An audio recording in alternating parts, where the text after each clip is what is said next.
Maybe move the Bernera somewhere else where you can actually see it. Ditch the lily of the valley, because that's, it'll spread everywhere.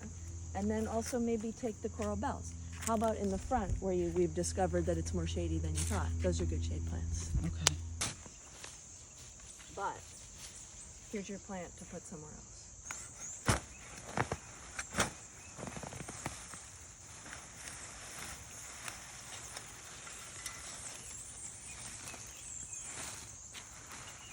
And then we've actually got the grass in here.